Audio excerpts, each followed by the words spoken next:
Like Really? I'm a very rational person, Okay. and like I feel like You, the person Yeah. who gave up your studies and stuff and is doing Yeah. magic on a daily basis, Yeah. is a very But- rational person. Yeah. Gotcha. Yeah, but no, I don't think you can, at least I don't think I can develop powers. Midnight, sometimes I'm in a party at 1 a.m., 2 a.m. Sometimes people are so drunk, they're saying things to me. Yeah. So it's very difficult for me to not go anywhere with my dad because he's like my manager, he's my Ramu, he's my everything in one, you can say. So let me see if I can extract it from your mind. Okay? Just think of this person, whoever's name you've written. Whatever. Oh my That's God. what I got from. How do you know that? Whatever number you've put this time, just keep saying that number in your mind. Keep saying it. Keep saying it. Keep saying it. Actually say it. Keep saying it. Like 4, 4, 4. See, that's what I'm getting from your mind. Am I right? Yes, you're. Big goals, and you want to achieve the maximum. Like, you want to always aim high. Okay. That's why a person like you, am I right? Yep. And following instructions from someone, like, I felt like it was not making me happy. And that's when I realized that I'm only the happiest when I'm on stage. Really studied like hours, night and day. And did you? Yeah, I did. Okay, I that's got 91%. So, That's good. And you got in? Yeah, and I studied morning to night. And my mom would switch off my alarms and be like, "Why are you getting up to study?" And I'd be like, "Mom, you have to be like the other parents and force me to study." But it was the opposite at my house. That's My mom so would like, "Go to interesting. sleep. You don't have to study. Who cares about marks?" My daughter will do this only. Yeah. My son will marry her only. Yeah. That could really screw up a kid's life, to put it 100%, candidly. yeah. Hey guys, welcome back to another episode of the Zephyr Show. Today I'm in Mumbai and I have with me here Zenia, who is a mentalist and an illusionist. And we're going to dive a little bit into her story today and find out a few interesting things from her. So without further ado, let's get started. Yes. Thank you for having me here. You're welcome and thanks for being here. So My pleasure. Zenia, who are you exactly and who would you describe yourself as? What a deep question. So basically I'm a magician, mentalist, illusionist, different tags, and an artist as well. Okay. So this is my profession. It's what I do full time, and it's my hobby, it's my passion. So this is what I do 24/7 and what goes on in my house all day, all the time. Wow, that's quite a story. Yeah. So let's peel back the layers Yeah. of that story. The first thing I got intrigued by was when you said 24/7. Yes. So would you say this is something stressful to do in terms of time commitment? Oh, no, not at all. This is something which is my hobby and my passion. So when you make your hobby your occupation, it's never stressful or it doesn't feel like work ever. It feels like you're going to have fun or going out, like it's like going out to play. So it's the opposite of stressful. It's the stress buster. So I want to do it all the time, and wherever I am, I want to perform. Even if I'm not getting paid, even if I'm just meeting somebody, I want to show off my talent, my skill. And that's how, I practice also. And wherever I go, I always have some connection to magic, and I'm always performing wherever I am. That's pretty awesome Yeah. to hear. I think you might be aware that not a lot of human beings today can say that Exactly. or do that right, for a living. Yeah. So I have to ask, how did all this start for you? And I remember you told me in our conversation the other day that you started pretty young, Yes. right? And then at some point you said it maybe turned more professional, Correct. semi-professional, Yeah. world class, whatever you want to call Yeah. it, right? So how did it start for you exactly? So I have a very interesting story, as you can say. So my whole family is into it. My dad and my sister are also world-renowned mentalists and illusionists. Right. And my mom's not a professional magician, but she's the biggest magic enthusiast. So like our whole family loves magic. So it started off, my dad became a professional magician, and then he passed it on to my sister. And like every younger sibling, you want to copy everything your older sibling does, right? You want to dress like them, do everything they do. So Correct. I too wanted to copy my sister. And my sister had a very, great career when she was young. She started magic at the age of 5. And she was a very confident, very bubbly, very outgoing girl, So she made a lot of waves in the magic world. She won a lot of competitions. She's created world records. So she got a lot of fame, a lot of recognition. And I think I also wanted that. Like when she used to get an applause on stage, I think that would make me jealous and, make me also want to be in her place. Right. And one thing that triggered me the most was that when she went on stage, my mom would allow her to dress up and put lipstick and makeup, and, she was allowed to glam up. Yeah. So like every younger kid, you also want to put makeup, and being a girl, you do want to dress up. So my mom's like, only if you go on stage, you're allowed to put makeup. So I was like, fine, I'll go on stage if that allows me to put lipstick. Okay. So that was the reason I started doing magic, because I wanted to put lipstick as a young girl. Yeah. So I started at a very tender age of 4. I began by being an assistant of my sister Pearl. She used to pull me out of a box, and I used to do a act with her. Okay. And I started realizing that people used to clap much more for me than her. So I think that gave me a little boost in my confidence, and Right. I started suddenly performing solo without her. Right. We So won't show her. We won't show her yes, this interview. Yeah. Okay, and then- slowly, I started, Yeah. gaining my own popularity. Yeah. And I was still that same shy girl. I was a very, very shy girl as a kid. Right. So no one expected me to go on a stage and perform in front of people. I was that girl who'd always do mummy, mummy, and the typical crying baby, who never left the mother's side.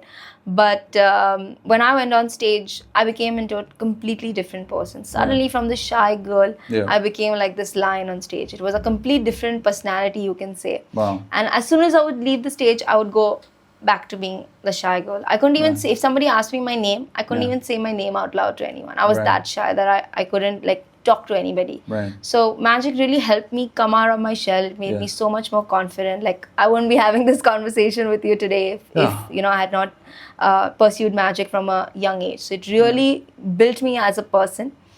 And so that's how I started. And then slowly, I got much better. So, sorry, just to cut to that. So, to clarify, you started by being an assistant to my your sister. Yeah. And then my dad trained me. Then Your I dad started trained you. doing my own solo shows. Your own solo so by shows, age nice. of 5, 6, I was performing solo. And then where were you performing? just exactly? random places wherever we would be invited, because my sister had gained a lot of popularity by then, right? So people would call her for a lot of functions, events, birthdays, celebrations, get-togethers. So we do a lot of events, some big events, some small events. They would so, call her and then... and then and me together. Together, okay, Yeah. got it. So we do perform together. A lot of competitions, because we have a lot of magic competitions in India. Yeah. So I take part in a lot of magic competitions. That's nice. So my parents took me to get trained by a lot of other professional magicians, so that I could be in the competitive magic field, because what we do in magic competitions is very different from what you do in commercial shows. So I had to be trained, increase my skill level so that I could compete. Right. And I did win a lot of national awards, and I did win a lot of international awards as well. I went to Thailand also to get trained so that I could be competing on international levels as well. That's really nice. So I did a lot of competitive magic, and I used to go for a lot of competitions and win a lot of awards nationally and internationally as well. Right. So till then, magic was just like a hobby. It was a passion. I was handling school as well. It was like I was living a dual life. Oh, right. I forgot about that. So I was like Hannah Montana, living on one side I was on a stage performer, very popular. And at the same time, I was also a regular kid going to school, doing well in studies, having an ordinary life. I'm glad you brought up the school thing, because I completely forgot about that. So how did you balance your school? Yeah. You were studying here in India, correct? Correct, yeah. So from what I heard from my parents who grew up and studied here, or maybe my mom's just very enthusiastic to be the first, I don't know. But I heard that Indian studies are really killer. Or is that just... It's not just Indian studies, it's also the parents really want you to focus on studies and not be distracted. Right. And your parents? My parents are the opposite. They'd be like, who cares about the exam? We have a show. So many times I had to give up on shows because I had exams. Right. And a lot of big shows. Once I had a project to be on TV, but I said no because I had an exam, and my parents were like, "Who cares? You don't have to give the exam. This is a bigger opportunity." They said, "Who cares?" So I was the parent, and they were like the kids. Oh. So sometimes I had to play mom and be like, "No, I have to study and I have to be good in studies," because I didn't want people to be like, she's bad in studies because she does magic. I wanted to show that I could do both and be good at both. So I sacrificed a lot of opportunities if I had exams, if I had school. And I would try to balance both. It was quite a struggle because there's so many times I would have late night shows and I had to go early morning, Yeah. to school. Yeah. There are times I'd carry my school uniform, if I Yeah. had an outstation show, like, wear my uniform in the cab on the way and then go straight from the airport to school. Right. So we've done a lot of these crazy things, and it was hectic, but also very entertaining. And which kid gets to say that, they was exposed to so many things at such a young age.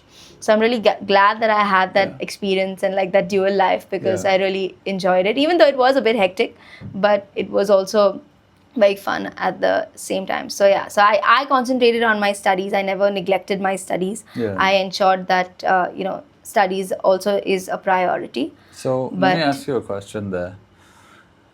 Wow, that's a Yeah. lot to take in. Okay, so from what I'm hearing, you said your parents were all right Yeah. with you doing okay in school. Yeah. But they also wanted you to focus on the more real world Yeah. stuff. According They never to told me like get marks or to get the highest, Right. percentage like that. That was more a So- stress on me. So my like, question to yeah. you is, why did you want to prove? You said I wanted to Yeah. show. Yeah. I want to know to whom Yeah. that you could also be good at studies. Yeah. Because if your parents didn't Yeah. want you to do that, usually a lot of kids say, I had to Exactly. do that because Yeah. my parents said so. So if your parents didn't say so, what made you think I need to prove that I'm good in studies? I think my peers, society, like when your friends are doing well in studies, you also Right. want to be, especially at a young age, when somebody has something, you also want that, right? Yeah. So I think for teachers, for peers, like you also want to show that you're in the same category as them. Right. So I guess it was just that self, Peer pressure. pressure that I have to do well in Right. both, because Right. like when I was in school, like all the teachers would be like, oh my God, you're going for shows, you're going for this.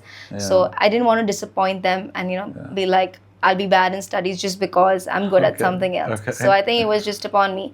And I think education is important because you never know where life takes you.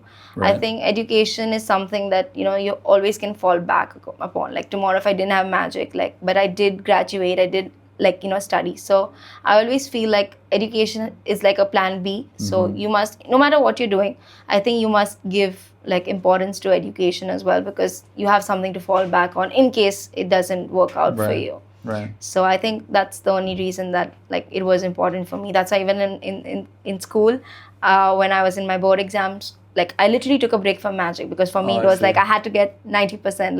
That was my goal, and I Okay. did it. So I really studied very hard. For me, I stopped all my shows during that period because Right. for me at that point my studies were my priority. And this was around which year, your board exams? My board exams would be around 2013 is This when was your 10th standard board exams. 10th standard yeah. board exams, So that's 2013. Yeah, because to get into a good college, you Yeah. need a good percentage. And Yeah. I was not the best in studies, but Yeah. I was not bad. I was average. I would get good marks as well. Yeah. But I had to work in a lot harder to get 90% to get. I wanted to go to HR college, which is the best college apparently in Bombay. Okay. So for me to get into HR college, the To cutoff. study what though?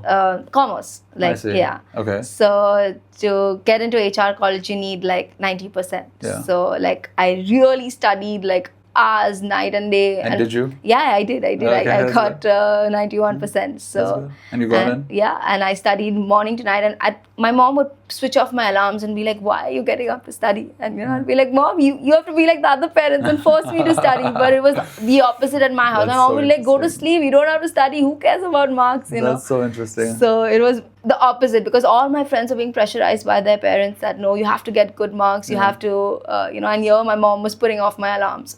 So it was very contrasting. And if you were to answer the question, how Yeah. do you think you've turned out in one word? Yeah. Good or not good? I think great. I think Okay. it's important.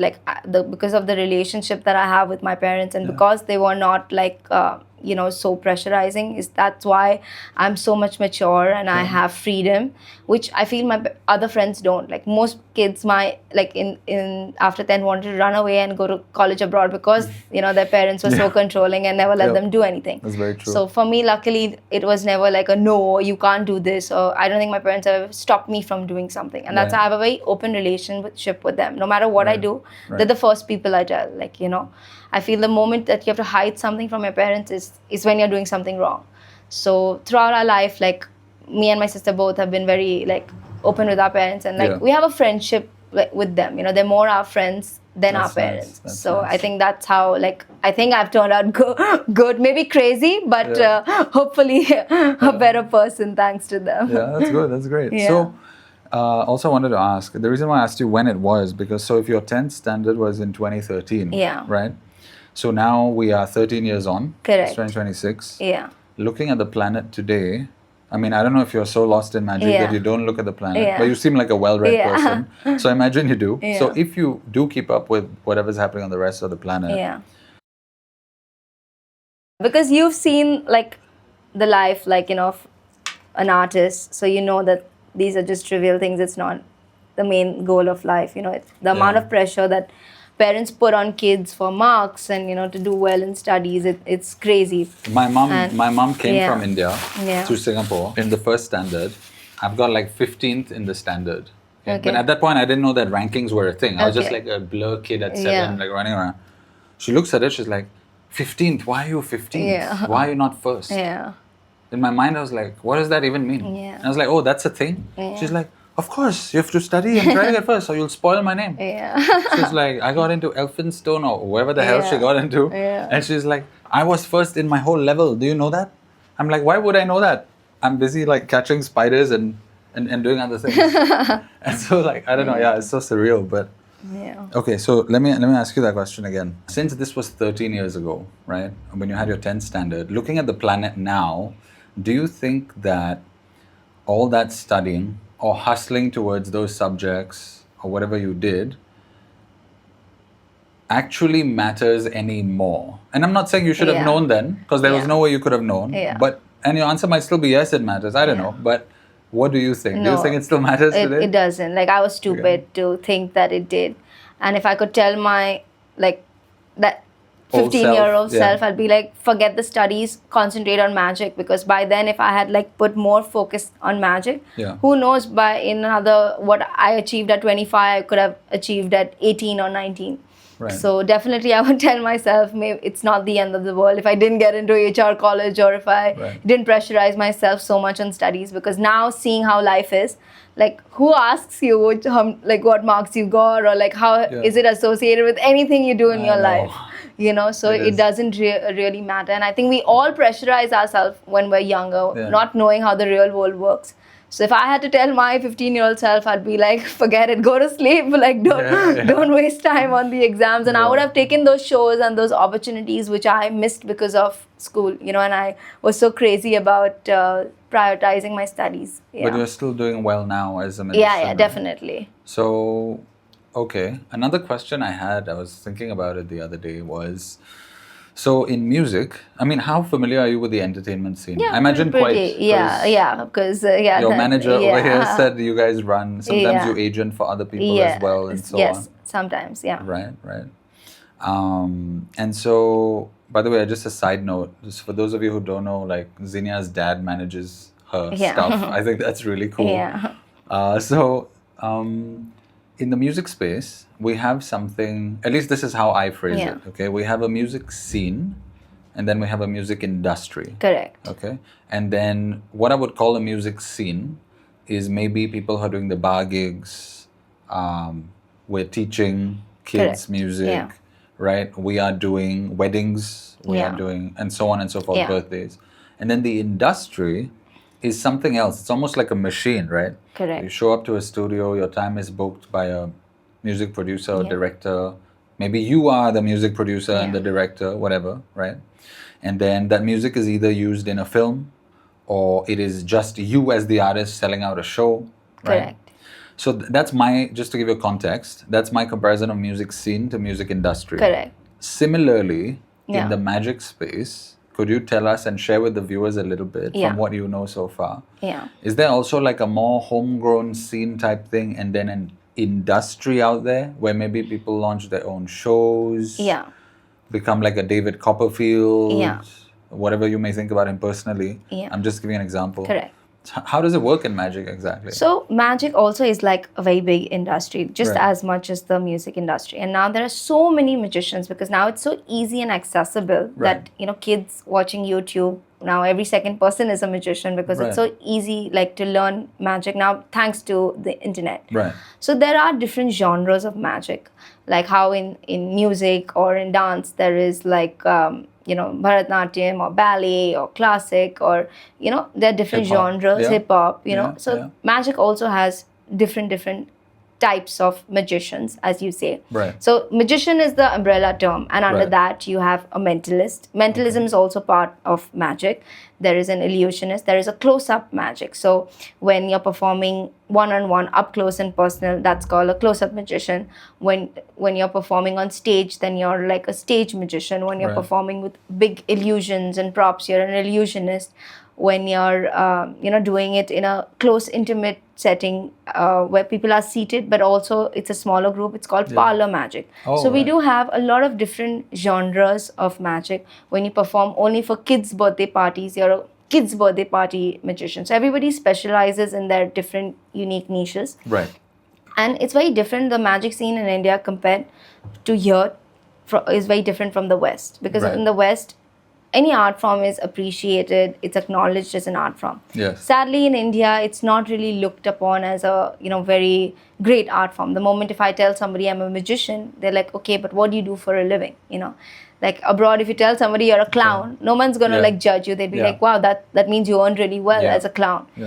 But if you tell someone over here that you're a clown or a magician, they just be like, okay, but how do you make money from this? Not knowing how the industry works. So let's spin off into that. Yeah. That is actually a very big topic I do want to talk about later. Definitely. But before that, coming back to the scene versus industry thing. So you've described to me like the different genres. But I'm thank you for that. Yeah. But I'm also interested to find out, in terms of career progression. And not to say that somebody needs to progress a certain way or whatever. Somebody's completely fine performing magic to kids for their whole life. Correct. That's great. Correct. But I'm just simply curious. Like, is there a sort of industry, like the example I gave you about the music stuff? So is it like, I don't know, I'm just imagining and thinking out loud here. Is it like Vegas or somewhere has, let's say, a hotel? And this is like a very cult status-like ballroom to perform in. And they only pick the best magic. Something, right? So is there an industry that's so something like that's bigger Vegas is our mecca. Like every magician's ultimate dream in life would be to have their own ticketed show in Vegas, David Copperfield, because the best of the best only perform there.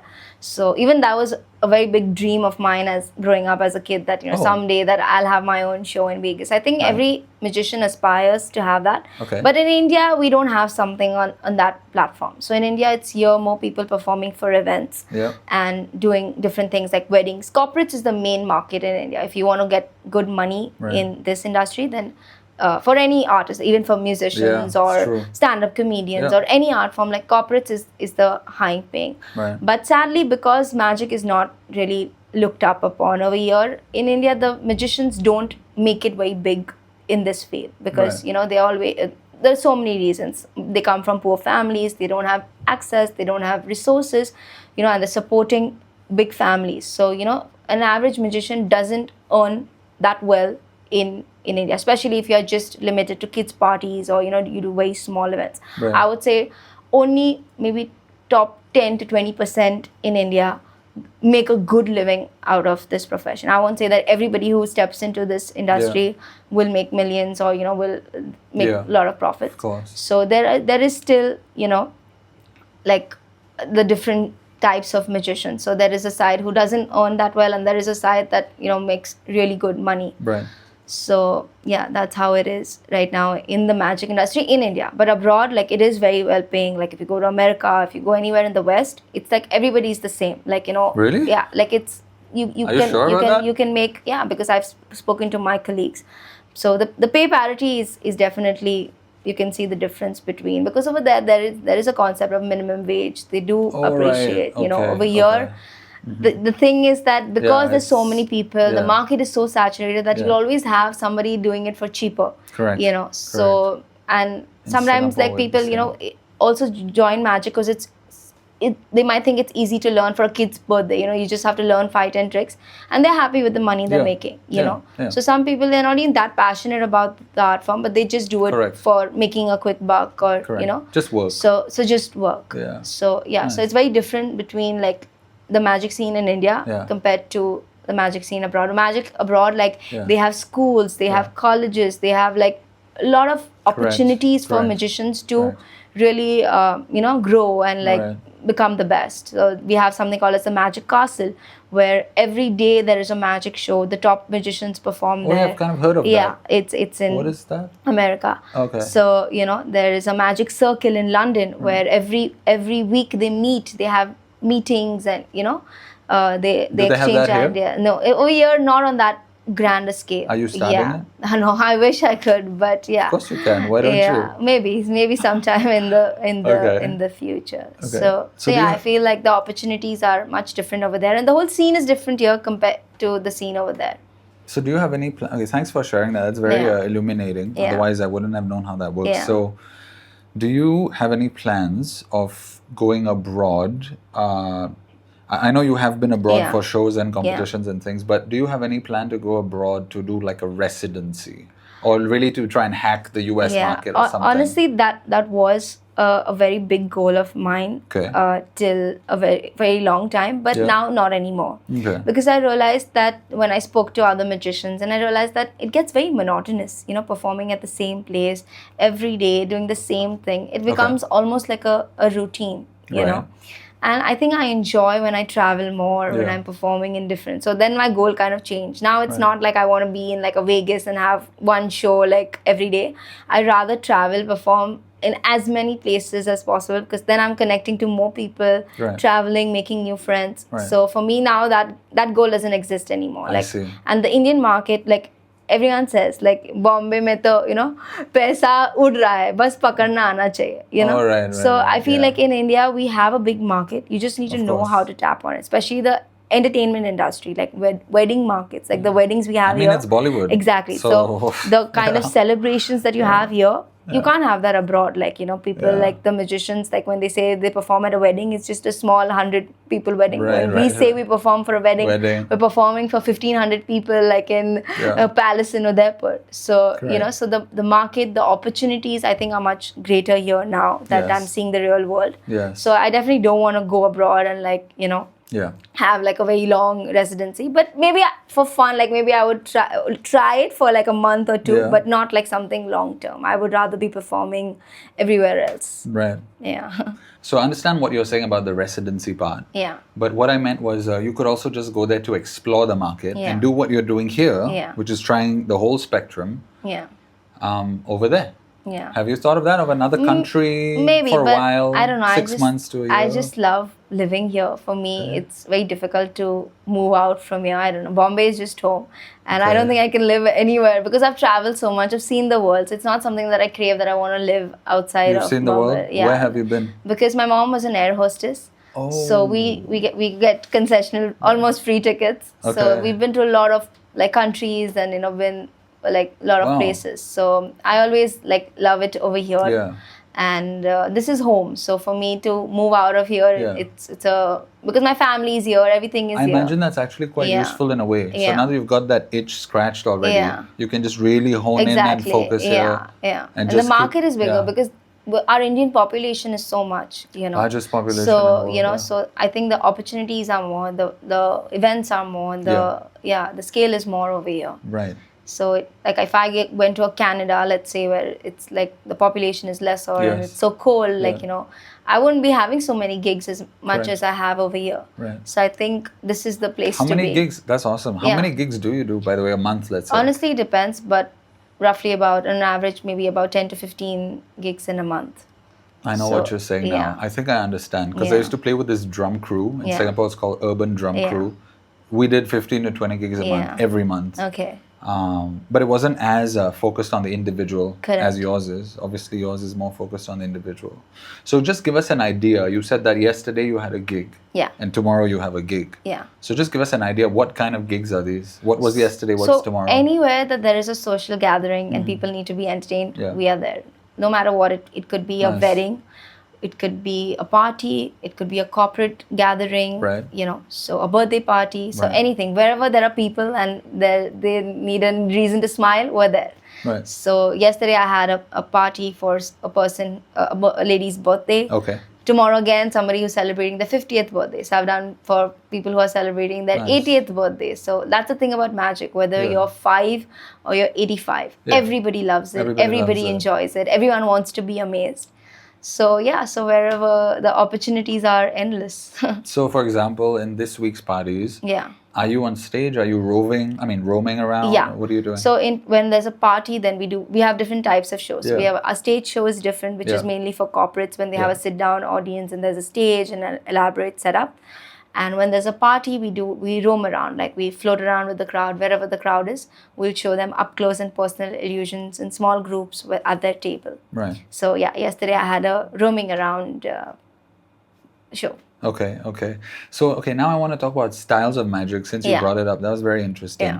So, I remember when I was doing some amateur magic, Yeah. I had this friend, Amrik Singh. I'll Okay. send this to him. He's a Sardarji fellow in Singapore. Okay. We would skip class at the top school in Singapore. I guess I'm safe to say it now. Uh-huh. Yeah. And we would run around to little parts of the school that Yeah. were deserted and Yeah. practice our magic. Okay. We would practice like card tricks, Yeah. we would practice these levitation things. And there was a website at that time, it was called illusionist.com. Okay. You heard of it? Brad Christian? Okay. Yeah. You heard of it? Yeah. Yeah. So- Illusionist.com. Yeah. So we would get some things from there Okay. and we would practice like vanishes Yeah. and tricks and things. I guess my favorite personally was the card stuff. Yeah. Because people think, or at least I think that Yeah. people think that when they look at a deck of cards, Yeah, it's a it's- solid object, Yeah. it's numbered. Yeah, it's So if- gimmicked. It's Yeah. gimmick, but they Yeah. don't know that. Yeah. So if what I mean is the audience. The Yeah. audience thinks that okay, I just put that card there. Yeah. There's no way in hell that card is moving, Correct. right? Yeah. So they feel like they have a sense of control. Yeah. And then when you break that sense of control, the Yeah. the amount they get stunned Yeah. is a lot Yeah. more, in my opinion, than if you're on a stage 200 meters away. People are thinking, how did she do that? Yeah. Yeah, she could have put this or that or whatever. But they get very wowed when it's in front of their face. Yeah. For that reason, cards were my favorite. Yeah. What's like your favorite style to delve into and Yeah. So very improve in? interestingly, Yeah. because I was a stage baby, like all my life, I only did stage magic. Like I would A stage actually, baby. yeah, because Okay, from yeah. the age I was 4, I was on stage, So Right. I never knew anything else apart from stage magic. Okay. And ironically, for every magician, if you ask them, they always prefer close-up magic because they feel they get stage fright and they can't perform. Anybody would Right. prefer close-up magic over stage. Right. But for me, it was the opposite because that's where I started. Normally, Okay. you start off learning small tricks Yeah. and then you gradually move on to the stage. Yeah. But for me, it was the opposite. I started see. with the difficult first. Like I learned sentences before learning ABC. Right, Like right. I was directly put on the stage. So I never learned card tricks or the one-on-one experience, like the close-up magic. So I always shied away from it Yeah. because I feel on stage I'm in control and I could, if I make a mistake, nobody's going to know I can cover up. But Right. when you're in a close-up setting, you make a mistake, you're surrounded all sides, 360 degrees. correct. You have every view. So Yeah. for me, like I said, magic has different genres. For me, close-up magic is the toughest genre because Of course. it requires a lot of skill. Like course. it's not easy to do. Not everybody can do it. Right. And it's a skill set that you have to develop and you have to practice. It's as difficult as learning gymnastics or playing a guitar or any Yeah, musical yeah, instrument yeah. because it takes a lot of skill to Lot fool of skill. somebody right under their nose, Yeah. So for the longest time, I stayed away from close-up magic and I was like, I can't do it. Like, I'm a stage person. I'll rather do on stage. But then when I realized that I have to do magic professionally and, I can't be like, oh, I only perform on stage. I don't do close-up, Yeah. People won't give me shows. So I had to completely learn a new genre Right. of magic because Okay. I had to revamp myself and start making myself more commercially viable because I had to get all the kinds of shows. I couldn't only say that I perform on stage. And also the stage magic that I was doing at that time was mainly for competitions and more something that magicians would appreciate and not like what would be work in a commercial environment. Right. So I had to change my whole genre of magic. I learned mentalism. I learned close-up magic. I wanna I ask you learned about that too. Yeah, I go on. learned close-up magic. So now I really enjoy performing close up, and sometimes I feel I enjoy it more than even stage. And it's funny to think that I used to be so afraid of it and so scared to do close up magic, and now it's like one close up magic is my girlfriend and stage magic is my wife. It's so hard to choose which I enjoy doing more between the two, because both has its own charm. Like close up magic, like you said, you get that instant reaction that how is it possible, but also stage magic, because what I do is something very astonishing, and people find very unbelievable. So it's very hard to pick which one is better and which one is more enjoyable. Okay. So you enjoy it all. Yeah, I enjoy it all basically. And do you I want to ask you about mentalism next, but before that, how much do you practice, or do you still practice, or is now you the musician thing, which is you practice on stage? So they say if you want to be the world's best magician, you need only 3 things. If you have these 3 things, then you'll be number 1. And those 3 things are practice, more practice, and more practice. So if you don't practice, like you are out of the scene. Of course. So and magic is very difficult. People don't realize, how difficult it is. Like skillful magic, like especially close-up magic with cards and props, it is very difficult to do. Not everybody can do it. Right. So when I used to do competitive magic, I used to practice sometimes 12 hours a day, 13 hours a day, like, just for the competitions. No way. Really? Yeah. But now since with breaks. Yeah, with breaks, of course. But so, but now it's a very different thing, because now I do it so often, and I do it almost every day. So it's become muscle memory for me. So I don't practice as much as I should. But before, if I have to learn something, like learning a new trick sometimes can take months, years to perfect. So sometimes even when I'm watching TV, I have a pack of cards just to be in that zone, because it's like, even though it's like learning a bike, you won't forget. But if you don't perform a trick for a very long time, you will forget. Right. So, you have to keep practicing. You have to be involved. So that's why wherever we go, we always perform magic. That becomes a practice for us, That's right. And our shows become a practice. So that's why we keep doing it every day. So it becomes like muscle memory, and, you're not out of the scene. So you do like the sleight of hand and all that stuff with cards. Yeah. Oh, wow. So when I'm learning a new trick is when I would practice more and more. But then once I've perfected it, and once I start putting that effect in my show, then I don't practice it as much. But before learning a new trick, sometimes I practice the whole day, or for days or months even. I know magician friends who practice 18 hours a day, 20 hours a day. That's just their life. They don't care about it. They don't have friends. They don't have a life. Yeah, I mean, like, they just practice. That's the same thing that many self-employed people who are working for themselves do across different fields. So that's very, very interesting. So my question now is about the mentalism stuff. Sure. So I did magic very long ago. Correct. And then I stopped while I was a beginner. So I am new to some of these terms, like mentalism. And I have a very, you might know this magician, Jeremy Tan. Yeah. He's known to me. Yeah, from Singapore, right? Oh, yeah, we're friends. Okay, nice. Yeah, so his brother is my mom's boss at work. Okay, oh, nice. And he's the younger brother. He and I are in the same YouTube group where we share our YouTube videos around with each other. So he's gone very viral on the internet right now. He has? I didn't know that. Yeah, he has a lot of followers and stuff. Right. So he when he was starting this mentalism thing. Excuse me. When he was starting this mentalism thing, he was practicing on me and some other people he met at the time. So we met up at a Starbucks. He was giving me this thing that I won because he put up a YouTube contest. Who's going to win this gimbal I'm giving away as part of his YouTube growth stuff. So I won it. So I met him at Starbucks. We talked. I did a spiritual reading for him because I do that for clients. He did the mentalism thing for me.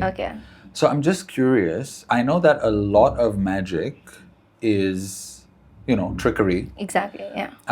But, however, there are many stories of people or some magicians, I don't know if it was David Copperfield or David Blaine or who it was, where there were some stories about somebody accidentally went into the hotel room of David Copperfield or David Blaine or someone when they were touring Malaysia or Southeast Asia, which is where I'm from.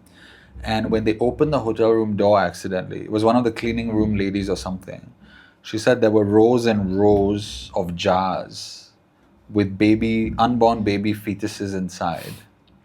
And she thought that it was engaging in an ancient Malaysian or Southeast Asian practice of praying to the dead or the spirits or whatever. Okay. Let's just vaguely call Yeah. it that. Okay. Now, for me, I talk to spirits. Do you believe in this stuff? No, not really. Do you No. believe that they exist? Not really. Have you ever had an encounter? No. Okay. Have you known people who've had encounters? I mean, like I've heard and seen videos online and stuff, but Okay. yeah, nothing personally. Right. So I was doing a whole bunch of different spiritual stuff, and maybe for my own ego or just progression or advancement in the spiritual arts, I decided to try and see what psychic skills I had. Okay. I was doing a bunch of other stuff, Okay. but I also thought, okay, maybe let me try this psychic stuff. And in my intuition, as I was the last few years, even through my India trips, I kept a voice inside me was saying, I do face readings, I read faces. Like I see people's faces and I kind of tell them what they're going through in life. Yeah. Not like their whole life story and their granddad's name and all that stuff, but I can immediately spot what they're going through. And of course, being a Reiki healer and a personal trainer and all that helps because it sort of holistically gives me an image as well. So here's what I did. I did a face reading for this lady in the UK.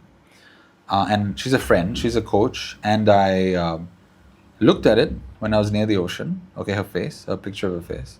And I told her one of her past lives. Okay. Okay, do you believe in reincarnation? Somewhat, yeah. Okay. And then she replies back and says, that past life has come up before. My coach in the UK told me that one. Okay. Okay. So now, if spirits don't exist and the collective consciousness does not exist and energy does not exist and quantum physics does not exist, how did I and the other coach see the exact same past life when I and he don't know each other? I still don't know his name. Yeah. It's not like she told me or anything. How did that happen? Yeah. Right? Some of my friends, I have a pilot in the Singapore Air Force. I have a friend who's a pilot, and he will tell me, that's probably because he follows like Neil deGrasse Tyson and all these people. He's like, that's probably because you and he watched the movie Troy and she looks like the princess in Troy. So your brain went and started thinking about Troy, and then you started thinking about the lady on the horse who got shot in the head, and that's why it came up. Okay, maybe that's a possibility. I can't refute that possibility 100%. It's a possibility. But it's also a possibility that she had past lives and that all this stuff is real. And that we saw into that. Yeah. I don't know. I don't claim to know just yet, but maybe one day the answer will be revealed. True. Who knows? So what is mentalism? Is it something similar? Yeah. Is it a trick? So it's a very good point that you what is brought it? up. So some things, like you mentioned, they have no explanation. Like we read so many times, like a face reader will tell you something about your life and exactly that will happen. Or like how the Simpsons predicted so many things, and like they happen exactly in the same way, So those freaky things, there's no science behind it. There's no logic behind it. So I don't know what that genre is called, but that has nothing to do with mentalism. I see. Mentalism is a genre of magic, and whatever magic is, it's science. There's nothing like, there's no powers or there's no magician has inner powers. It's a learned art form, and it's a skill set which anybody can learn. So mentalism is magic of the mind basically, and it's a combination of different things. It's a combination of illusion, trickery, psychology, understanding, reading people. Like you said, like just by seeing the face of somebody, you can tell so much. So mentalism is that genre of magic which is to do with more of human mind than hand tricks and stuff like that. So that's a whole different genre of magic, but has nothing to do with there's a science behind it, there is a logic, there is an nobody's like reading people's minds and like even God, I don't think even God can do that. Like if you just tell me, think of somebody you're thinking of, and I reveal it doesn't work like that. There's a whole system to it, there's a whole way of doing it.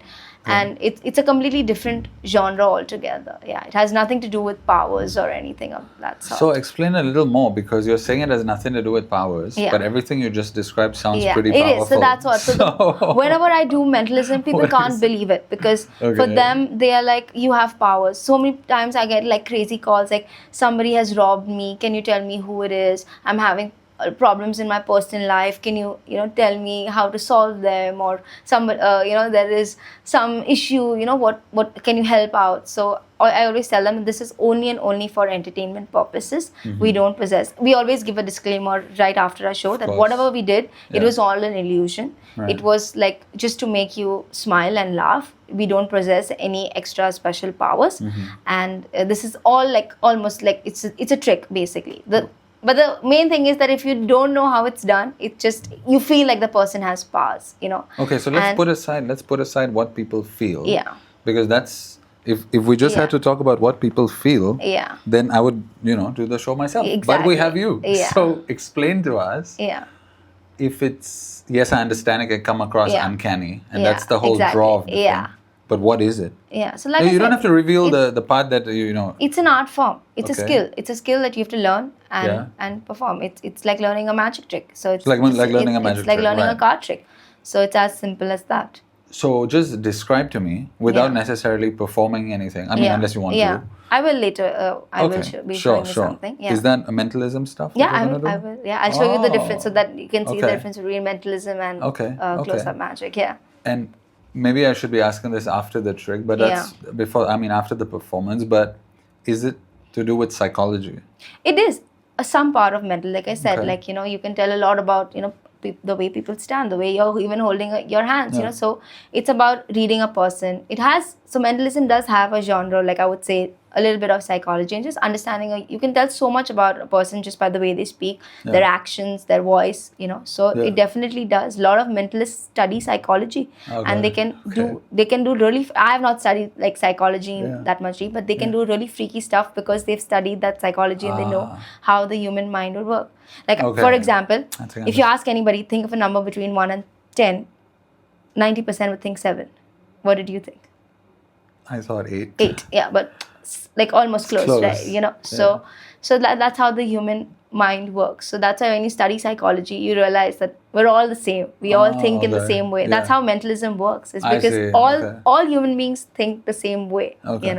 Okay. So it does help. Like it is like understanding people basically.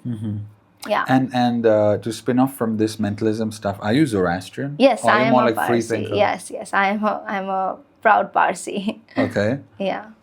So Parsis are a race, Yes. and Zoroastrianism is a Religion, but yes. many argue it's a very spiritual Yes. religion. Yeah. Which do you identify with more?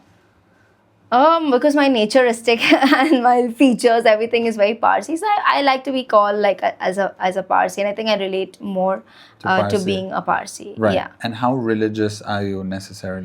Not very, to be Not very, honest. Though okay. I do believe in God, and I Okay. do go to the fire temple, Okay. and I do pray and like Yeah. manifest.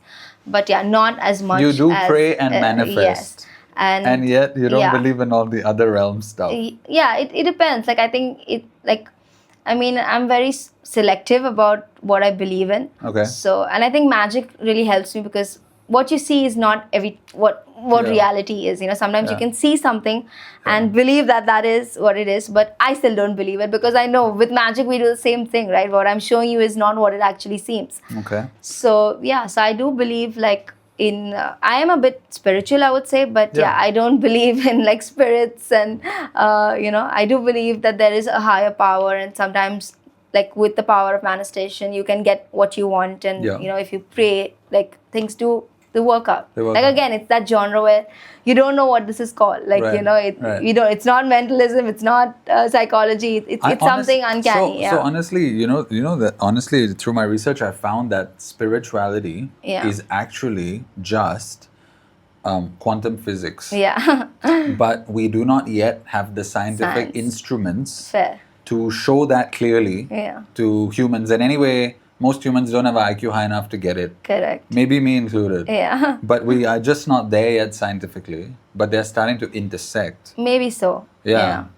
So I'm just curious, if you're on the edge of this stuff every day, people are giving you calls. Yeah. You're Persian, live in a very highly spiritual place like India, Yeah. which is surrounded by Hindu people, Yeah. Muslim people, Yeah. Zoroastrianism, Yeah. all very spiritual, all these three in their Yeah. own right. Have you never ever thought secretly, Maybe you can keep it a secret, or you can tell us, whatever you prefer.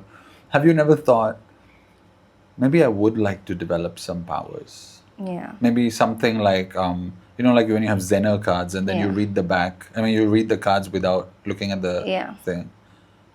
Have you ever?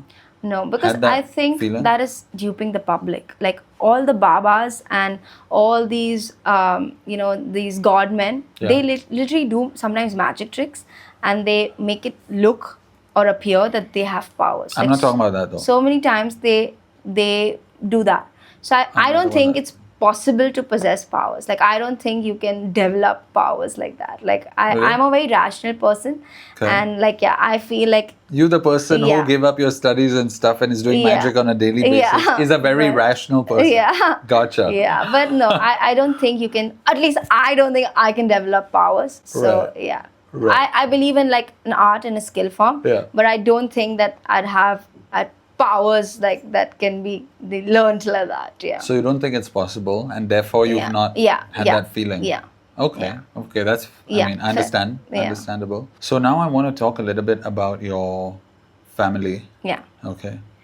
And your sister, and your relationship with your sister, because you started off. Exactly. I've heard this story now twice. Yeah. I can't help but notice that you said the starting of the whole thing was because you saw your sister getting this and you saw your sister getting that. I resonate with that a little bit because my younger brother, when we were young and we're having a TV interview because I was on TV, incidentally for magic. Okay. It's some very baby tricks, like nothing crazy. I actually bought some of them from Colaba. Okay, I took them back to Singapore and performed there. Okay. My brother did say in the interview, like, I try to be like my brother, I try to this, I try to that. Now, of course, he doesn't give a shit what I do. Yeah. He's just living his own good life. But did you ever feel like jealous, and not just to a certain level, but was there ever any unhealthy, or was there any scenario or situation where personally you felt like, hey, I'm not being treated the same? And no kid is ever treated the same. So I think that's a little bit ridiculous to aspire towards. But nevertheless, as humans, we would, we would have a bit of that sibling rivalry. Yeah. Even recently at 38, I catch myself when I'm having sibling rivalry. I have these feelings come up and I'm like, because now I'm a coach and a counselor and I'm a bit more mature, I'm like, what is that feeling? Yeah. Like, why am I upset that my brother's getting this stuff? This is great. I must support him all the way and be happy for him. So do you have these feelings ever come up? So my sister and I have a 7.5-year age gap. Okay. And for normal siblings, that's a very big age gap. And, people are never that close with a sibling if they have usually a big age gap. Right. But with us, it's like we're twins. Like we look very similar. Okay. Yeah. So many people, when they see us, they just automatically assume that we're twins. And when we tell them that we have a 7-year age gap, they don't believe it because our hairstyle is the same, the way we talk, everything we do is the same. Right. So for me, my sister's always been, I feel, like a god for me. It's like, even if there's jealousy, of course, I'm 100% jealous of her, but it's because I want to be like her. I admire her so much. I worship the floor she walks on. Okay. So for me, she is like my role model. Like I want to be like her in every way. Right. And like she's very smart, she's very talented, like she does everything the best, Right. So it's never taken in a negative way, Yeah. but it's more like an aspirational to be like her. And of course we fight and we're jealous. Even magic, like she was so good, so I had to become good because I also wanted to be like her, not in a negative way that because not that my parents favored her, but all just to feel on the same level as her, that if she can do it, then I also want to do it. Right. So I pushed myself so much into magic that she eventually left magic because for her, magic was always a passion and a hobby. She never wanted to make it her career. Oh. But I dwelled so much into it because like I was competitive and like I was like, no, if she's won the awards, I also need to win and I also, need to be good at it in a good way. So she kind of left magic, and then when she saw me again, like, getting so much recognition, now especially when I was really shining and of course the money also, she has suddenly got intrigued into magic again. And now we have again started performing as a duo, like how we used to when we were kids. Oh. So now it's the roles have reversed. Now she is like jealous of seeing my magic because now I've advanced much more than her because she took a long break from magic. Right. So and when I was focusing on magic, she was doing other things. So she didn't practice magic as much as I did. So now slowly she's come back, and now she looks at me as a role model in magic only, and like, you know, aspires to be like me. So I think we always have this healthy competition that, like, you know, if you can do it, then I can do it, and we're always trying to do good things, like, but be together always. So like, we do everything together. So we work together, we eat together, we sleep together, we do everything together. So right now my sister got married 3 years ago. So for me, that was like the toughest moment of my life, because suddenly the person who I was with 24/7 is now not with me all the time. So for me, it was like, you know, going through a divorce, or like, you know, having somebody leave me. So it took me a very long time to get used to my sister not being around me 24/7. But now So do you want a her husband still thinks that she prioritizes me over him. Like, we have these constant battles that, you know, I'm number one still. And I'm like, no, she is taking, like, you're number one. But he still says that she doesn't like talk to me as much she talks to you. So we still talk every day. We meet often. Because of you know, our work. So luckily we work together, so we spend a lot of time. But so we have a great relationship. So do you want to get married now too? Yeah, I do want to get married, of course. So I tell my sister, even if I get married, I'll still prioritize you only. Don't worry, not my husband. You'll still be my number one. How sweet. How sweet. Okay. And so I wanted to ask, I think your dad was letting me know that you did do some corporate work, or you tried. Oh, no, you let me know as well. You both did. So you, how did that happen? You got into that college that you were trying to get into? So after I graduated in mass media, I did a course called BMM. So I was still figuring out bachelor's in mass media, so marketing, advertising, stuff like that. Gotcha. So when I was graduating, like I said, I studied well, I got good marks. So after now I graduated, now what? Now suddenly you're this 21-year-old adult, and what you're supposed to work, make a living, and you know, it's a very confusing phase, I think, for every kid, and especially Indian kids, because we don't have like job opportunities. Like abroad, you can work in a cafe, you can, you know, at 15, 16 people start working. But in India, you start after your education, which is sometimes even 25, 26. Why? So, because I don't know, we don't have like that many opportunities, or, you know, people are so focused on studies. Like by the time you graduate, and like nobody does, like, nobody works while studying? I mean, like, okay, for example, abroad, if you work in a cafe, it's fine, you know, but in India, if you worked in a McDonald's, like, you're probably doing that your whole life then. You know, it's not looked upon like, you know, as a college internship. I feel like abroad, like 15, 16-year-olds have a lot of opportunity, and get a good pay as well. But over here, I don't think as a teen or a youngster you get that many, you know, side opportunities to do while studying. So when I was 21, I was completely lost. Like, now what do I do for a living? I have to suddenly start earning money. And because I'd done magic my whole life, I was like, what if I'm good at something else? Like what I did good, like in my studies, and I did marketing. So I'm like, let me give this a shot. I studied 3 years in advertising, and you know, so let me see what, like, if I do a job, like, I can earn money. And I was very like debating taking up magic as a profession, because number one, I'm a girl. There aren't, you can count the number of female magicians in India on your fingertips. Like, there are barely any few. I see. And the market is so saturated. So I was like, how will I, you know, make a good living, and how will, like, you know, how would I make it into a profession? So I was like, let me try like working somewhere. So I worked for an event company, because, you know, I thought later on in life I will also get into events. So I thought like it would give me a good experience. And my job was actually to hire magicians, hire musicians, anchors, you know, that was my job. But I was supposed to intern there for 3 months, and I ran away in the first month. Like, you know, it was a horrible experience, because I realized that I'm such a creative person, and I cannot sit from 9 to 5 at a desk job and, you know, be given instructions and do as my boss says, and, you know, that corporate life. I hate totally it. Like, know what you mean. I hate routine. I'm a person, like, every day I live a new life. Like, every day, like, I don't know what I'm doing tomorrow. Tomorrow I'll be at a show. Day after I might be in Delhi for a show. You never know. So I hate routine. So for me to do something every day at the same time, I hated that experience. And following instructions from someone, like, I felt like it was not making me happy. And that's when I realized that I'm only the happiest when I'm on stage, you know.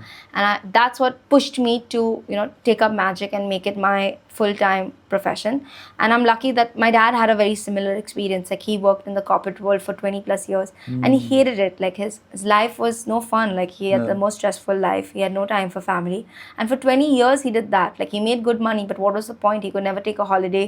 He could never be with family. So one fine day he just quit his job and took up magic as his profession. So he's the one who always pushed me to do something of your own. No matter what you do in life, just do something that you love doing. Then it doesn't feel like work. Then it feels like you're getting paid to have fun. Yeah. So he's the one who pushed me to even do the internship, because he's like, unless you do a job, you'll not realize that how important it is to do something that you love and that is your passion. Right. So my parents pushed me to do the job. Then you'll realize what working in a company is, and you'll hate that. They knew I'd hate that experience. Right. So they were like, only when you go through this, that fire will come in you to start something of your own. And your mom is equally supportive? Yeah, more the support. Like sometimes I have to tell them tone it. Like my mom wanted to even come for this. Like no matter what I do, even if I fart, she could have come. It is national news. Like my parents are the proudest of me. Like they want to come for every show, everything I do. Like for my parents, it's like I'm walking on the moon for them. Like anything I do, I move this table also. It'll be in the WhatsApp group that my daughter moved the table today. Yeah. So they are over supported, I would say, and I'm very lucky to have that, because not many people have that, and I think that's why they can't follow their passion and they can't do the things they love because they don't have that support. So touch wood, I'm very, very, very lucky that I have overly supportive parents. Yeah. The support is very important. Right. So that was the only taste you had of the corporate world? That events like company? that. Just one, two. Like that was enough. Yeah, that was enough. That's like good. I had, like I wanted to, like I would come home crying every day that I can't do this anymore. Like I don't want to do this ever. That is very I did rare. do a few time pass jobs. Like I worked in one school which was being set up, and I worked for another video editor. Like I did some of these small time jobs, but that was my main corporate job. After that, I never even applied for a job. I never tried anything else. It was like straight jumped into magic, and again revamped myself, learned close-up magic, learned mentalism, and started literally from scratch again. From scratch again. Wow, that's very brave, Zenia. I'm so impressed and wowed by this approach. From you and your parents, and them supporting you, and you having the bravery to do it. Sometimes parents support, but sometimes, like you said, the peer pressure thing, you might look around and go, no, I'm just going to do a job. I but think the that's fact that you also, did it, I think also speaks to your own sort of mettle and bravery and all that stuff. And so that's going to be really inspiring for a lot of people. So that's great. I'm glad we captured that and we spoke about that. So everyone asks me, why do I do magic? Okay. Watch this carefully. That's 1, 2, 3, 4, and 5. That's 1, 2, 3, 4, and 5. Do you know what this is? You can check it out. Just the material, you can just tell the audience. Magazine piece? Just old magazine papers. Old magazine paper. Yeah? Yeah. So this is just some old magazine papers that I've cut up to reuse. Have you done magic? You've done magic. But today you're going to do magic again. Just snap your fingers hard. Harder. See, when you snap so well. That's 1, 2, 3, 4, and 5. See, this is how I make real money. And I never work hard, have to go to office. My God. I just enjoy my life. So thank you for making me super rich today.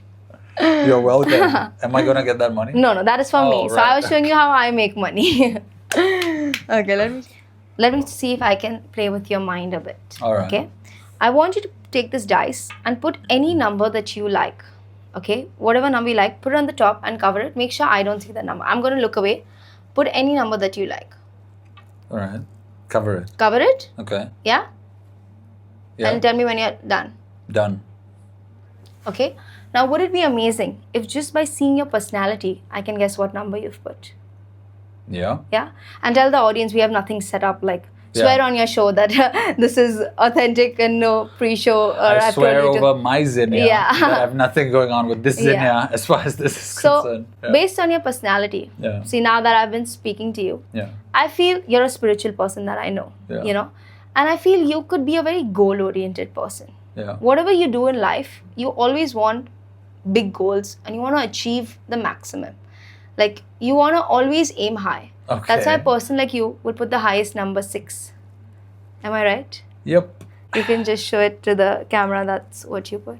Yep, I put 6, Yeah. guys. Put any other number this time. Put whatever number you like. That's ridiculous. Okay. Yeah, all right. Done? Yeah. Now look at me. Look at me. Whatever number you've put this time, just keep saying that number in your mind. Keep saying it. Keep saying it. Keep saying it. Actually say it. Keep saying it. Like 4, 4, 4. See, that's what I'm getting from your mind. Am I right? Yes, you're right. Holy. Guys, look, it's 4. Wow, this is cool. I want you to think of somebody in your life. Now, I know your daughter's name is Zenia. Maybe I could even know your wife's name. So don't think of somebody that I would know. And think of somebody, go back to your school days. Think of a friend from school who there's no way even I could, or it could be a relative, a teacher, a friend, anybody. Somebody there's no way I could know this person. Right. Okay? Yeah. And I want you to think of that name Yeah. and write it nice and big here in capital letters and show it to the camera, but make sure there's no way I see that name. All right. Yeah? And tell me when you're done. Okay, so this is the name we've got, guys. All right. You can actually tear off the paper so I can't see that name. Just tear it off and fold it up, put it in your pocket so there's no way I can see that name. Fold it up, put it in my pocket. Okay. Okay? Yeah, just give me a sec. Put it in my Tell me pocket. when to look because I'm not seeing anything. All right. Put it in my pocket. Yeah? Sure. Done? Yeah, done? Yep. Okay. So there's no way I can see that name I now. don't think so. Now I want, you can cover this so there's no way I can see any impression or anything. Okay. Now I want you to just think of that name. Let me see if I can extract it from your mind. Okay? Just think of this person, whoever's name you've written. Whatever you've written, just visualize it in your mind, like how you wrote it in your handwriting. Just visualize it. Okay? Like I said, I think you're thinking maybe of a friend. Okay? Think of the first letter. Think of it. And say it in your mind. Say it. See the way you went, I just got an S. Am I right? Yes. Yeah? Yeah. Think of the middle alphabets. Go in the middle. Capital, right? Whatever. Right. However you want to Right. imagine it. Just think Right. of the middle letters. Yeah. I can see there's a D. Yep. Yeah? Yep. And now whatever name you've thought of, just scream that name in your mind. Just scream it till I can actually hear it in my mind. Don't say anything. Just scream it in my mind. Scream it. Now imagine we're here today. Suddenly the door opens. Somebody walks in and you say, oh my God, Siddharth, I was thinking of you. See, Oh my that's God. what I got from. How do you know that? Yeah. Oh my God. And you still say that there's no power. There's no power. It's all. That is mad. Yeah. Oh my God. That is kid. Oh my God. Wait. Is this paper still here? Yeah. How the hell did you know that? So that's That is mentalism, crazy, basically. crazy town. Yeah. Oh my Lord. I'm doing How that. did you get to that? That is nuts. Okay. How did you even know it's going to be an Indian name? That's the mystery that I I can't should have tell written you. your name. Yeah. Sure. Okay. Yeah. Okay. Oh, bicycle. Okay, yeah. Choose any card. And take it. Yeah, take it out. You can show it to the camera. I won't look. All right. Yeah. Sure. Show it to the camera. Remember it. Yep. Yeah. Got it. Yeah. Now, just say stop anywhere. Stop. Yeah. We'll put the card where you said stop. You remember what card you put, right? Yeah. We're just going to shuffle it and mix it up. So your card gets lost. And we'll mix it up even further so it's somewhere, no idea where it is. Okay. Now, would it be impressive to take out your card with one hand or two hands? How would you like me to take out your card? One hand. Right? One hand. That's more impressive. You want to see a little advanced level magic? This way, maybe. Yeah. This is how we shuffle. Oh, that's cool. I'd like to learn that. Yeah. You know what I call it? Showing off. Okay. Yeah, I mean, it is Now, kind I'm of. going to find your card, okay? Alright. You have to just say stop anywhere. When I do that, just say stop, Stop. anywhere. Oh, Okay? stop. Yeah? Where you said stop, from the middle, one card jumps. What the f- And just say, was it the card that you Yes, it picked? was. Although I knew that was probably coming. Yeah. Oh my So God, that's okay. the difference between the kind of magic we do. So when we're on stage, it's a complete mentalism show where we're only dealing with the minds. Yeah. And when I'm doing like a close-up show, then I'm doing cards, I'm doing mind reading, I'm doing all different types of tricks and illusions. Nice. So That is fantastic. yeah. You Wow. can ask me any question except how it's done. Okay. Wow, that's crazy. Yeah. So, okay, I'm at a bit of a loss right Yeah, I have that effect on people. Usually after meeting me, they are at a loss of words. now. You should use that when you're trying to date someone. Yeah, Oh, that's why all boys are running away from me because they That's- think I can read their mind and no. So all boys want to go away from me. Actually, that was very good, by the Yeah. way. Thanks Thank for that. you. You're welcome. Thanks for that. So, actually, I did want to ask this question, but I thought of it today. Yeah.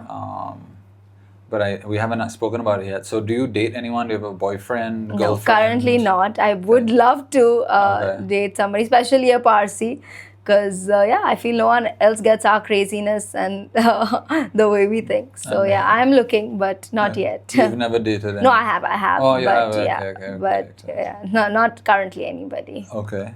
Yeah. And let's also talk a little bit about the relationship between you and your dad. Okay. So actually, the other day I posted in the Worldwide Zoroastrians Facebook group. I said, Correct. actually, that group's run by my extended family. Oh, wow, nice. We're not that Okay. close though. So I was like, I'm looking for some interesting people to Yeah. interview when I'm in Mumbai, around the Sobo area. Yeah. So your dad WhatsApps me and says, I said, reach out to me on WhatsApp. Yeah. He WhatsApped me like, I would like to propose my daughter. She does this. I was like, thank God, like Yeah. somebody read the text. Yeah. And then I get on a call with him and he's telling me all about how excellent you are. Yeah. And he sent some clips. And the first few clips, I already realized, okay, she's excellent. Yeah. But then he's still selling you on the phone. Yeah. And it's like, she's done this and she's done that. I was like, it's done. Like, we can do the show. Like, I would love to. I'm honored. Yeah. But he's still telling me about that. Then he went off into a very interesting story about his life. Yeah. And I'd love to get him on the show as well because he has a very interesting story. But then when I was asking him, like, okay, so like, how do I go forward with this, right? Do I contact Zenia? What's the best place to get her Instagram number, blah, blah, what? So at first he said like, we can, we'll just set up a WhatsApp group. You can just do it through me, right? Yeah. I believe he said the phrase, you can do it through me. So at that point, I was a bit confused, right? I'm just telling this story more for our viewers. So then I'm glad that I got on the phone and clarified with you because I told him like, this might sound a bit it might be a bit of a sensitive topic for you, but I'm going to have to talk to her direct and make sure that she wants to be on the show as well, along with you and your other daughter, whatever, right? Because I've had this very strange experience. Yeah, you mentioned. Yeah, so since you're from India, Yeah. since you're also a girl and you are relatively young, right? I find that in this demographic of my own extended family members, I've always had people, like I had this one cousin's mom who just wouldn't let her go downstairs, like literally below her house to the next building for a drink. Yeah. Not even an alcoholic drink, like just chai. Yeah. Right? And she's like, no, my mom won't allow me to do that. And she's not young. She's graduated college, she's in hairdressing and so on. So I do understand that in certain cities and countries, you wouldn't want your daughter running around. I have a daughter. My wife, I was doing some work in 2019, some music work. My wife comes here with my daughter. She said, I booked the tickets. I was like, well, you should have told me something because now I got to book tickets too. Because there's no way I'm letting you and her alone in India. There's just no way. Yeah. Right? You need like a man or whatever I think I can provide. Right? And so, to protect you. So is that a real issue or is it more of a myth nowadays where, you can combine all these topics into one answer where is safety and security a big problem? Yeah. And also, do sometimes people use safety and security as an excuse to just stamp their own will all over their kids when their kids may not actually want that? Correct. And how do you think, like, what's the future of this topic in a way where, Interesting question. Yeah. Because I genuinely get the need for safety. Yeah. But I also know that some parents are like, not like your dad. Your dad seems great. But there are some others. I understand what you're like, my daughter will do this only. My son will marry her only. Yeah. That could really screw up a kid's life, 100%, to put it candidly. So where are you at on that topic? Or what can you share I with think us for about me, it? it's like I said, my parents are my biggest cheerleaders, and my dad is like my marketing agent. He not only sells me, but oversells me. Like he will, if he meets any stranger walking on the road, he'll say, "Watch my daughter's videos," and he will wait till that person watches the video with him. Like I love that. By the he'll way. not give that person a chance to not watch it. Like, and sometimes I'm like, "Dad, you're embarrassing me. Stop it." You know, if we're in a crowded space where you can't even hear what I'm saying, he'll still make that person watch and show off about me. So my parents, like I said, are very, very proud and like of what I do. And because we all are so passionate about magic, it's the glue that's bonded my family together. Like if magic wasn't there, I don't think any of us would be talking to each other. Like it's something that's brought our whole family so together because all of us are so passionate about it and all of us enjoy it and love it as much as each other. So anything that we do in life, it has to be related to magic. So whatever holiday we've done, it has to have some show connection or some magic conference or something related to magic. Like nothing has been like without magic. And is that a want and a wish by all of you? Yeah. So that's how, like any show I do, like I said, like everybody wants to be there to support me, cheer me on. Like anything I do, my mom, my dad want to be there just to like, support me as my cheerleaders, not from a safety standpoint or like think I can't do it alone, but they just like want to be there always, you know, and especially my mom because she was an air hostess. So she missed a lot of important moments in life, birthdays, shows, anniversaries, New Year's. She always has FOMO in life, because for so many years that she missed out on so many things when she really, really wanted to be there.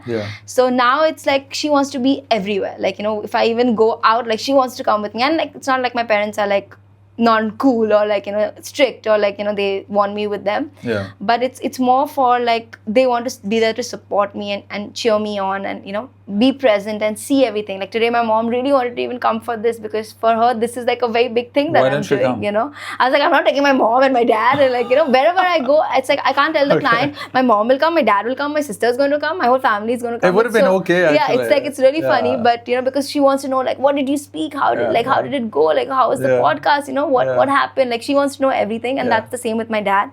And like with my dad, we are more connected because of magic, and now even more so because we perform together. So every day we're spending hours together, and I think my dad has become a very important, integral part of my life, and I think I'm closer to him now because like we work together now, and so we have a very different relationship compared to even what we were while growing up. Like like I was not as close to him when I was growing up, but for me now it's like I need my dad all the time. Like whatever I do, even if I take a step ahead, I'm like, is my dad there? Okay, then I'll take it. So I think I need his support because he's my man Friday. Anything goes wrong, especially for my shows, like he makes all my equipment, my props, my gimmicks, everything he custom makes. He's very creative. He comes up with the ideas. He comes up with, teaching me a lot of the things. So I need him like for every show, even if we're not performing together and I'm performing solo, I need him to be present. Like he manages a lot of the backstage work. So if my dad is not there, it's like, I'm scrambled, like I don't know what to do. So it's very difficult for me to not go anywhere with my dad because he's like my manager, he's my Ramu, he's my everything in one, you can say. So, and it's a great bond that we have because we have so much fun. Like who gets to say that they work with their parents, So every day we are at a show, fighting also at the same time. Like we both think we know more than the other person, so we fight all the time. That's healthy, actually. But at the end of the day, I know that I need him, and I can't do anything without him. Like for me to do a show without him, it's almost close to impossible. So for me, he's always been there since I was a kid, for all my shows, for everything. So I need him like wherever I go, even if it's a podcast, like I need him in the side, telling me say that, like do this, So I think for me, it's more of a support. Like he's my support animal as well, That is so great. But like the point you said, especially in a country like India, yes, safety is a very important topic. And there are situations, where it is very concerning. That's why most girls are very protected. And why their families, a lot of my friends, they're not allowed to do a lot of things because of this safety concern. And to be fair, it is valid because India is the rape capital. Girls are treated really badly. So the rape capital. Yeah, it is. It is the way things go about for women. It's really unfair, and it's it's very concerning, especially when you're a parent. So I do understand when parents don't allow them to do something, or it's only out of concern majority of the time. It's because even when I sometimes go for shows, I tell myself if my dad wasn't here, I'd be a little scared because I Right, work right, with right. drunk people. Oh, yeah, I work it's at true. midnight. Sometimes I'm in a party at 1 a.m., 2 a.m. Sometimes people are so drunk, they're saying things to me. Understandable. As a girl, like if my Understandable. dad as a man wouldn't be there, I don't know what they would like, They in the could do flow, anything. say something, do something. Say So I keep anything, telling do my dad, anything. like, if you were not there today, Yeah. that drunk guy, what would he? Because people lose, and when I'm showing magic, like how you lost your emotions, Yeah. people go crazy. One guy was like, "I'm taking you home tonight. Like, I want to marry you." So I Right. get the craziest people, especially Right. when they're drunk. Though that's my favorite audience. Like Yeah, drunk yeah, people are the yeah. best people to I mean, perform yeah. for. But sometimes I also get scared. So then I know that my dad is there. Yeah. They won't try to hopefully Do anything act too silly. funny. Though they Yeah. say the craziest things. Yeah. Like one old guy is like, "I want to marry you." Like I'm probably sure he has a wife and kids, but he was like, "I'm taking you home tonight." It's the old people. They're always the boldest. Yeah. So for me, that safety issue sometimes does. Get it. I get it. I also do feel scared sometimes, especially because I travel. We go to different cities where we don't know anybody. We're performing late at night, coming Right, back late. right. So as a girl, for me, that is a little scary sometimes. Okay, that's Yeah. wonderful. Yeah, that's why it's nice that he's there, and then I'm tension free. That's awesome. Yeah. Thanks for sharing that. Yeah. And I think that was a beautiful explanation of your Yeah. relationship. Yeah. Maybe let's end on that note. Yeah, that's okay. a Can we great drop your topic. links in the description for Sure. people to follow you so and add your? on, We'll on do any, that. Yeah, please do that. My social media accounts are Magician Zenia. So on Instagram, Facebook, YouTube, you can follow Magician Zenia, Zenia, and you'll get to see all my cool videos and see the kind of magic that I do. Excellent. We'll drop those links for you guys in the description. Thanks so much for tuning in. If you like this episode, please hit like on it. Please subscribe Yes. to the channel. Share it around with your friends. Leave a comment for Zenia. Hopefully she'll read them. Yes. She doesn't get too busy. Thank you for Zenia. having me. This was a very different interview. There's so Yes. many topics that I've never spoken about. So Right. I really enjoyed Thanks. Yeah, me engaging too. with you. It was Yeah. very interesting to find out the Yes. behind the scenes of your life and who Zenia actually is. Yeah, I'm glad we did this. Me too. Thanks for being here. Thank you. Okay, see you guys Bye-bye. on the next episode and have a good one. Bye-bye. You said Zepto, right? This is Zepto. Yeah, it is Zepto. Oh, it's a cafe. So they have groceries and So Zepto Cafe is their different branch. Wow. and they are really, Yeah, they come. their policy is deliver under 10 minutes. Oh, So yeah, Okay. you can get anything on from groceries, house appliances. so it's whatever. its own app? Yeah, Zepto. It's like Zomato, like how Zomato delivers for food. Yes. But they deliver almost everything, especially for groceries is what mainly people use it for. We order every day. Yeah, From Zepto. yeah, It's got the first 3 letters of my name. So yeah. This is. Do you mind if I talk about Yeah. that in the show? Yeah, sure. Do you know the funny thing? I was going to tell you the other night, but I was telling my wife after I spoke to you. I was like, you're not going to believe who I just spoke to. His daughter's name is Zenia Yeah. as well. And she's telling me on the phone, like I called her after I spoke to her the next day. I was like, she's telling me that her dad and mom are telling her the exact same stuff that I've been telling my daughter. Yeah. Because my wife is like, oh, you haven't done the homework yet. I'm like, who cares about that? And she's looking at me like, Yeah. what do you mean by who cares about that? Yeah. It's crazy. Funny.